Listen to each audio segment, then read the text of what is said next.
Eh bien bonjour à toutes et à tous, je suis très content de vous retrouver donc pour la troisième vidéo il me semble, sur donc l'univers donc de Hazbin Hotel.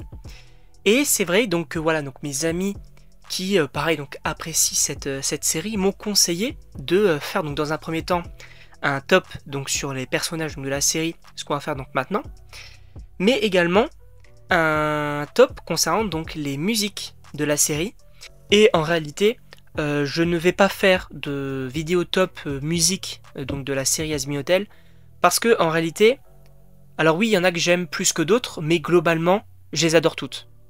Donc je vais pas spécialement faire un top, ce serait très compliqué en réalité donc de les classer. Mais donc aujourd'hui on se retrouve donc pour faire le top des personnages donc de la série Hazbin Hotel, donc un top 5, et on commence tout de suite en 5ème position par le personnage de Sir Pontius. Alors, peut-être que certains vont me dire qu'il n'a rien à faire en 5ème position, peut-être qu'il mérite plus haut selon vous, ou peut-être qu'il mérite une place plus basse. Encore une fois, c'est totalement subjectif. Mais moi, c'est vrai que voilà, le personnage de Sir Pontius, je l'ai vraiment beaucoup apprécié. Il me fait beaucoup rire. Cet aspect, en plus avec ses non-neufs, avec Frank, on pense à lui, on pense à Frank. Et non, vraiment, je trouve que vraiment il est très cool à suivre. Vraiment, il rapporte quelque chose. J'aime vraiment beaucoup ce personnage-là. Et on peut également parler donc, de la fin. Puisque oui, donc attention spoiler, hein, mais il finit donc, par se sacrifier entre guillemets. Et il va monter au paradis. Donc je pense que ça va être l'un des personnages peut-être les plus importants pour cet aspect donc, de rédemption. Donc on verrait donc, dans la saison 2. C'est peut-être hyper intéressant. Mais donc voilà, Sir Pontius, je le mets en 5ème position. Ensuite, en top 4, on retrouve le personnage, entre guillemets, principal de cette série de Hazbin Hotel, Charlie. Puisque oui, ce personnage, il est très attachant. Elle est très... En fait, en un mot, elle est adorable. C'est-à-dire qu'elle veut voir le bien partout. Elle essaye de transmettre un petit peu de bonne humeur, etc. Et c'est vrai que dans l'enfer, c'est compliqué. Et encore une fois, donc je l'avais dit donc, dans la critique de la série, n'hésitez pas à aller la voir si vous voulez. Mais c'est vrai que le personnage de Charlie, c'est un petit peu semblable aux bonnes personnes du monde d'aujourd'hui.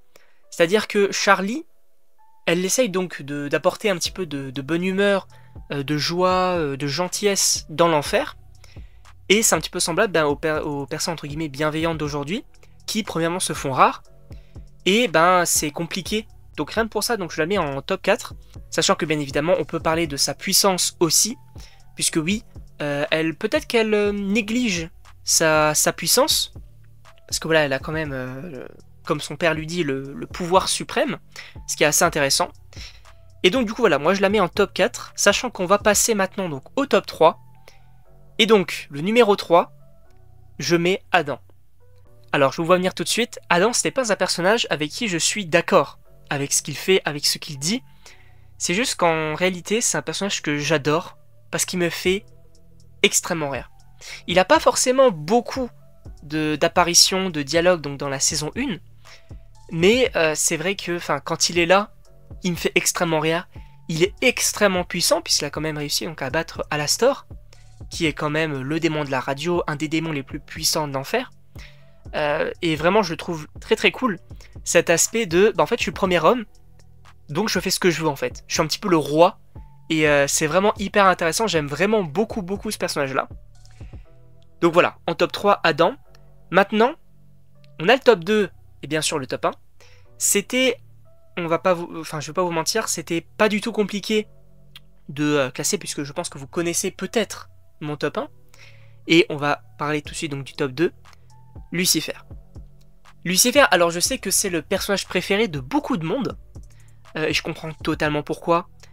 C'est vraiment un personnage ultra intéressant. Il fait son apparition un petit peu tard, entre guillemets, donc dans la série. Il me semble que c'est l'épisode 5, 4 ou 5, je ne sais plus. Mais voilà, il fait son apparition un petit peu tard. Il est là, du coup, dans un épisode, il va revenir à la fin. Et je trouve que vraiment, ce personnage-là, il est ultra intéressant. C'est cet ange déchu, finalement. C'est vraiment, en fait, il apporte vraiment un aspect qu'on n'avait pas forcément avec les autres personnages, cet aspect un petit peu, donc voilà, les relations compliquées, donc avec les parents, les enfants, Peut-être également, certains vont peut-être reconnaître donc les familles monoparentales, etc. Et c'est vraiment hyper intéressant.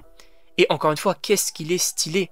Alors déjà, oui, il a du flow, notamment donc lorsque il débarque à la fin donc pour sauver un petit peu tout le monde, etc. Oui, il est extrêmement puissant, on le sait, c'est le personnage, en tout cas l'un des personnages avec l'élite les plus puissants de l'enfer. Mais il me fait aussi beaucoup rire, notamment avec sa passion pour les canards. Enfin, moi je trouve ça hilarant, je trouve ça vraiment bien fait. Donc voilà, moi Lucifer, je le mets en top 2. Et je pense que vous connaissez mon top 1. C'est lui. Alastor, les gars. Je suis désolé, mais Alastor... Alors, je sais que beaucoup de personnes n'aiment pas forcément ce personnage-là. C'est pas leur personnage préféré, etc. Je suis totalement d'accord avec eux. Et puis, encore une fois, c'est totalement subjectif. Si vous... Et d'ailleurs, donc n'hésitez pas à mettre en commentaire donc, votre top 5 ou 3, ou comme vous voulez, de la série. Mais c'est vrai que moi, ce personnage d'Alastor, je le trouve, premièrement, très stylé. Sans compter donc dans son histoire, etc. Je trouve vraiment déjà son design. La voix qu'il a, donc un petit peu donc avec la radio modifiée, etc. Je trouve ça vraiment, vraiment stylé. En plus, il a une histoire assez mystérieuse. On n'en sait pas vraiment trop sur le personnage. C'est vraiment ça que j'aime bien. C'est que oui, il y a beaucoup de personnages, en tout cas la majorité des personnages de la série, on connaît leur passé. Mais Alastor, c'est vrai que ça reste quand même très mystérieux. Et même au niveau de ses compétences, qu'est-ce qu'il est capable de faire? Jusqu'où est-ce qu'il pourrait aller? C'est vrai que c'est assez mystérieux de ce côté-là. Et j'ai très très hâte de le retrouver donc dans la suite, puisque oui, il a eu un combat donc avec Adam, qui était selon moi l'un des meilleurs de la série. Enfin, il est vraiment incroyable ce combat. Même si j'étais un petit peu dégoûté au premier visionnage, donc quand j'ai vu Alastor perdre, mais finalement je me suis dit, ah, ça peut donner quelque chose d'intéressant. Et à la fin, à la toute fin de la série, il commence à dire que oui, lui aussi a fait un pacte avec qui, on ne sait pas, donc encore une fois ça reste très mystérieux. Mais on sait donc qu'il a fait un pacte et que lorsque il sera libéré de ce pacte-là, il régnera sur l'enfer. En tout cas, c'est ce qu'on peut penser avec donc ces paroles. Et rien que ça me chauffe énormément pour la saison 2. Donc je suis vraiment extrêmement chaud de voir qu'est-ce qui pourrait se passer donc, dans ce personnage-là, qui est encore une fois pour moi le meilleur de la série. Donc je ne sais pas ce que vous en pensez, donc n'hésitez pas encore une fois à mettre votre top 5, votre top 3, comme vous voulez. Donc des personnages donc, de la série Hazbin Hotel.